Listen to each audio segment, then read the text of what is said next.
Healing waters.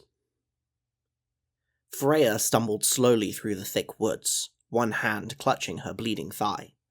With the other, she leaned on the shaft of her broken spear to keep herself upright. She could feel her strength slowly leaching away. The boar's tusks had torn her leg open, exposing the muscle and slicing through the main artery. She was finished, and she knew it. If there had been a skilled physic in the hunting party, they might have been able to bind the wound and stop the bleeding. But it was just her, Ivar, and Halfdan. Now she was alone.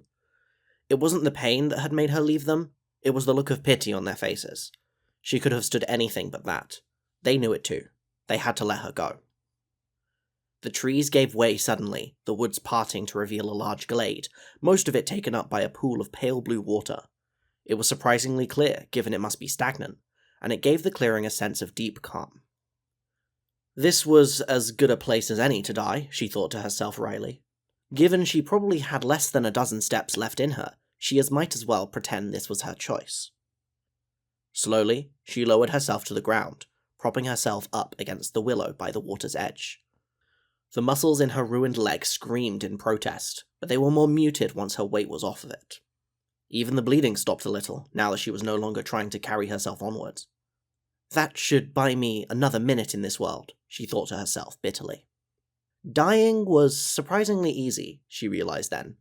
She was tired, more tired than she'd ever felt in her life. Too weary to keep her eyes open now she had accepted what was happening. Slowly, she let them close, even as the darkness reached out to claim her. Unseen by the dying orc, something stirred in the deep pool. A tall figure flowed to the surface, and then stepped forth from the water. Locks of silver hair hung down over a loose, sleeveless tunic, and trousers of homespun wool, dyed deep blue and vibrant green. Hair and clothes alike were impossibly dry. The being's face creased with concern when it saw the orc, and it moved with sure grace to kneel next to the body.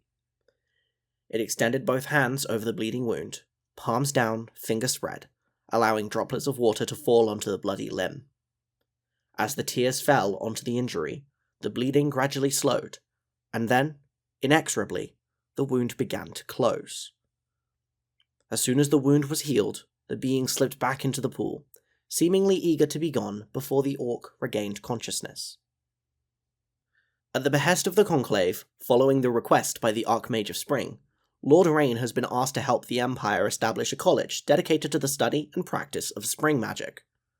The Eternal is only too happy to help, provided his requirements are met, namely, that the college focus on the healing and beneficial magics of spring, and that it not be used to codify or propagate magic that encourages corruption, ruin, or savagery, regardless of which realm is actually involved.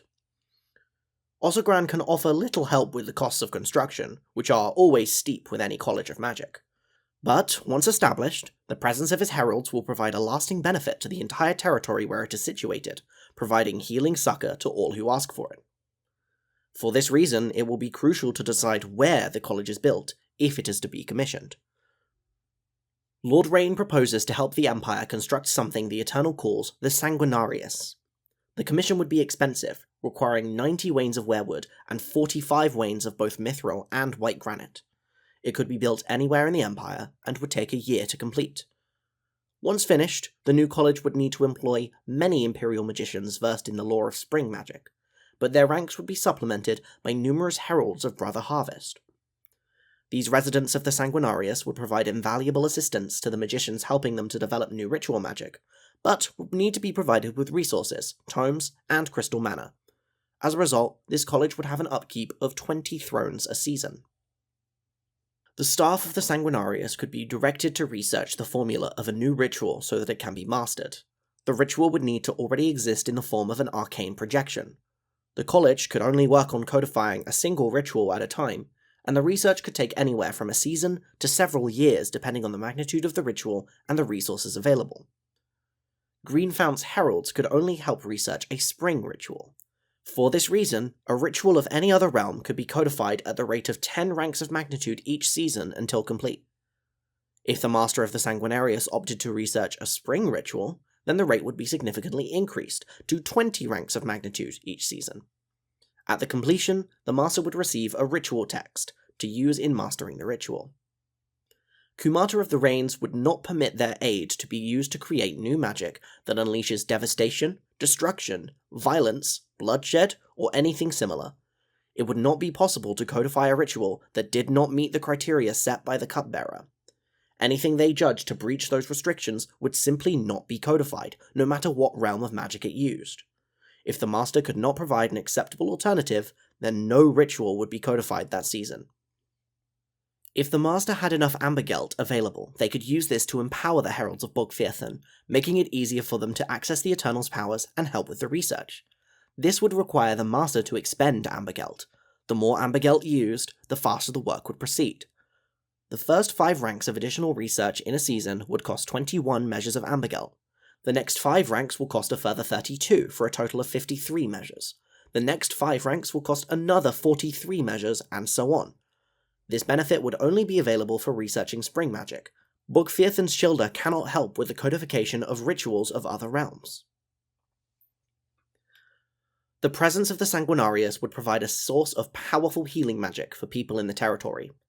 Heralds of the Tarnfather would move around the territory, infusing rivers and lakes with the healing power of the spring realm. They would carry with them healing waters drawn from the pool at the center of the Sanguinarius, and provide them to any who needed them. If someone was wounded or in need of healing, then they would bring healing to them, provided they could reach them in time. Bogfirthen is quite insistent on this point. His heralds will attempt to heal anyone they find who is in need of aid in the same territory as the Sanguinarius, regardless of who they are, how they got injured or fell sick, or whether they are fighting for the Empire or against it. If someone needs healing, then Kumata of the Rains is going to try and help them. According to the Civil Service, this means that Sanguinarius will produce a magical effect equivalent to the ritual of Rivers of Life in the territory where the college is built. This effect will be constant. It will last as long as the Sanguinarius continues to function. This effect of the Sanguinarius is different to the ritual. It would not provoke the Valorn in the way that the spring ritual risks, nor would it be cancelled by Rivers Run Red. In fact, the power of the Sanguinarius is such that it would simply negate all effects of both Rivers of Life and Rivers Run Red if either ritual curse, or something similar to them, were placed on the territory. The Sanguinarius would need the assistance of the Lord Rain to function at all. It would permanently lose all powers if anything prevented the Heralds of Ossegran dwelling there. This would happen automatically if the Conclave placed the Eternal under enmity, but would also happen if the Eternal This would happen automatically if the Conclave placed the Eternal under enmity, but it would also happen if the Eternal withdrew their aid. Experienced magicians caution that this is likely to happen if the Empire commits some great atrocity, such as unleashing cataclysmic curses, employing unforgivably bloodthirsty tactics across an entire campaign, or deliberately attacking the innocent and the helpless. Armies fighting each other will not trigger Ossegran's revulsion. It is the slaughter of those who cannot defend themselves that earns the ire of Bogfirthen, and if the Cupbearer discovers the Empire has done something on this scale, the Eternal will withdraw their aid. If that happens, then the Sanguinarius will no longer be able to research any magic. Any ongoing research would be lost. It could not be transferred to another College of Magic. The Sanguinarius would be useless until the Empire found a way to restore the favour of Cupbearer. The healing power emanating from the college would likewise be lost. This opportunity to commission the Sanguinarius is only available at the autumn equinox. After that, it will require more negotiation with Ossegran to create another opportunity, and there is no certainty that the Sanguinarius would be offered again.